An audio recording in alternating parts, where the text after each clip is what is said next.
National health machine స్కీమ్లో పనిచేస్తున్నటువంటి రెండవ ఏఎన్ఎంలు గతంలో రాసినటువంటి ఎగ్జామ్ ఎంఎస్హెచ్ఆర్ బోర్డు ద్వారా రాసినటువంటి ఎగ్జామ్ రాసి ఎగ్జామ్ నోటిఫికేషన్ ఇచ్చి 2 సంవత్సరాలు దాటిపోయింది. ఎగ్జామ్ రాసి సంవత్సరంన్నరగా వస్తుంది. అయినా ఇప్పటికి కూడా రిజల్ట్ విడుదల చేయడం లేదు.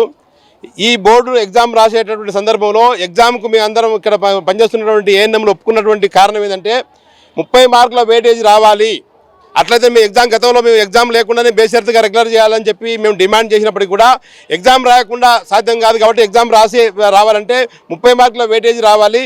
అట్లాగే వీళ్ళంతా కూడా ఫీల్డ్ వర్క్ చేస్తున్నటువంటి వాళ్ళు ఎగ్జామ్ చదువు ఎప్పుడో మర్చిపోయి ఫీల్డ్లో ఉన్నారు. వాళ్ళకి మీకు కావాల్సింది కూడా వర్క్ కావాలి. వర్క్లో ఉన్నటువంటి విషయాన్ని వాళ్ళకైతే తెలిస్తే కానీ సబ్జెక్టు సంబంధించిన విషయాలు తెలియదని చెప్తే వాళ్ళు సబ్జెక్టుకు ఏదైతే వర్క్ బేస్డ్ సబ్జెక్ట్ మాత్రమే ఇచ్చి క్వశ్చన్ పేపర్ ఇవ్వడం జరిగింది. తద్వారా వచ్చినటువంటి రిజల్ట్ అనేక పోరాటాలు చేసి అనేక ఇబ్బందులు ఎదుర్కొని అనేక ఉద్యమాలు చేసి అనేక సమస్యలు ఎదుర్కొని మీ పోరాటం చేసి ఎగ్జామ్ రాసి కనీసం 2 సంవత్సరాలు కావస్తున్నా కూడా ఇప్పటికి కూడా రిజల్ట్ రావడం లేదు. ఎందుకంటే 51 సంవత్సరం ఉన్న కూడా ఎగ్జామ్ రాయడానికి ఎలిజిబిలిటీ ఇచ్చారు. ఎందుకంటే మనం చేసినటువంటి పోరాటం వీళ్ళు గత 20 సంవత్సరాలుగా చేస్తున్నటువంటి అందరూ కూడా ఇందులో నమ్ముకొని చేస్తున్నారు. దీంతో ఇన్ననే ఉన్నారు కాబట్టి వీళ్ళకి ఎలిజిబిలిటీ కల్పించాలంటే 51 సంవత్సరాల్లో కూడా ఎలిజిబిలిటీ కల్పిస్తే ఇప్పుడు 2 ఏళ్ళైనా కూడా ఎగ్జామ్ రాసినా కూడా ఇంకా వాళ్ళకి రిజల్ట్ రాకపోతే ఆల్మోస్ట్ వాళ్ళు 55కి దగ్గరకు వస్తున్నారు. వాళ్ళు కనీసం వాళ్ళు రెగ్యులర్ అయితే కూడా ఒక ప్రొబేషన్ పీరియడ్ కూడా కంప్లీట్ చేయకుండా రిటైర్మెంట్ అయిపోయే పరిస్థితి కనపడతా ఉంది. కాబట్టి వెంటనే రిజల్ట్ విడుదల చేయాలని చెప్పడం జరిగింది. మేము డిమాండ్ ఇంతకుముందు కూడా అనేక రిపీటెడ్గా మేము వాళ్ళు అడుగుతూ ఉన్నాం. ఈ రోజు ఏదో కొద్దిమంది నామినల్గా వచ్చి వాళ్ళకి రిక్వెస్ట్ చేయాలని చెప్పి కూడా మేము రావడం జరిగింది. అయినప్పుడు కూడా ఇంకా రాకపోతే వాళ్ళకు కూడా చెప్పడం జరిగింది వెంటనే రిజల్ట్ రిలీజ్ చేయాలి. ఎందుకంటే 1.25 సాకులు చెప్తా ఉన్నాను. నేను డిసెంబర్లో వచ్చేటప్పుడు కూడా అదే మాట చెప్తున్నాడు. ఏజీ గారు వాళ్ళ ఇంట్రెస్ట్ తీసుకోవాలి. ఎందుకంటే వీళ్ళ ఏజ్తో వాళ్ళ జీవితాలతో సంబంధించినటువంటి ఇది క్వశ్చన్. సంవత్సరానికి వాళ్ళ ఏజ్ అయిపోతుంది. సంవత్సరానికి వాళ్ళు కనీసం సంవత్సరానికి వచ్చే జీతం కూడా రాకుండా పోయేటువంటి ప్రమాదం ఉంది. కాబట్టి వెంటనే వాళ్ళ చర్యలు తీసుకొని ఇవ్వాలని చెప్పి మేము డిమాండ్ చేస్తూ ఉన్నాం.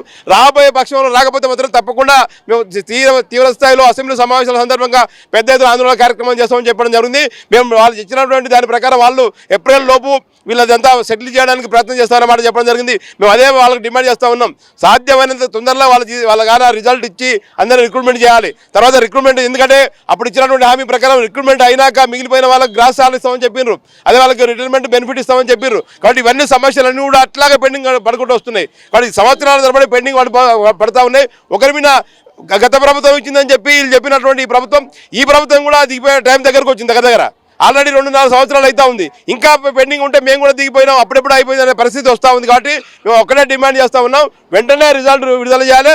మాకు ఉన్నటువంటి సమస్యలన్నీ కూడా గ్రాస్ సాలరీ ఏదైతే ఉందో గ్రాస్ సాలరీ ఇస్తామని ఒప్పుకున్నారు, అది ఇవ్వాలి. తర్వాత రిటైర్మెంట్ బెనిఫిట్ ఇవ్వాలని చెప్పి సందర్భంగా డిమాండ్ చేస్తూ ఉన్నాం. గుడ్ ఆఫ్టర్నూన్ అందరికీ. నా పేరు శ్యామల, నేను సంగారెడ్డి డిస్ట్రిక్ట్ స్టేట్ జనరల్ సెక్రటరీని. అయితే మేము 2024 డిసెంబర్లో 29th రోజు ఎగ్జామ్ రాసినాం. ఇప్పటి వరకు మన గవర్నమెంట్ ప్రొవిజనల్ లిస్ట్ అనేది కూడా బయటకు ఇవ్వలేదు.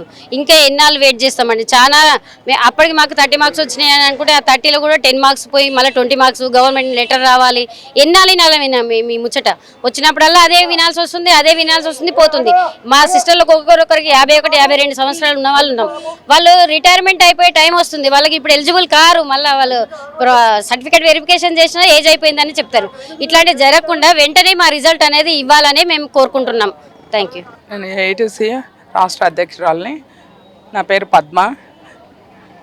మేము 2023లో ధర్నా చేసినప్పుడు మాకు వెయిటేజ్ మార్కులు 30 ఇచ్చారు. అయినా 24లో ఎగ్జామ్ రాసినాము. ఎందుకంటే రెగ్యులర్ ఎగ్జామ్ లేకుండా చేయమంటే కుదరదు అన్న ఉద్దేశంలో ఎగ్జామ్ రాసినాము. ఎగ్జామ్ రాసిన తర్వాత వెయిటేజ్ 30 ఇస్తామని చెప్పేసి ఇప్పుడు 20 అంటున్నారు. అది ఏమన్నా న్యాయమా? ఇంత ఏజ్ అయిపోయింది అందరికీ. 53, 54 ఏళ్ళు వచ్చినా కూడా ఇప్పుడు వెయిటేజీ 10 మార్కులు తీసేస్తే చాలామంది నష్టపోతారని అనుకుంటున్నాను నేను. అయినా వెయిటేజ్ 30 మార్కులు ఇచ్చి అందరు రెగ్యులర్ చేయాలని కోరుకుంటున్నాను. మిగతా వాళ్ళని కూడా ఇప్పుడు మనము రెగ్యులర్ చేసినా ఇప్పుడు అదే వర్క్ చేస్తాం, రెగ్యులర్ చేయకపోయినా అదే వర్క్ చేస్తున్నాం. కాబట్టి అందరినీ రెగ్యులర్ చేయాలని కోరుకుంటున్నాను నేను.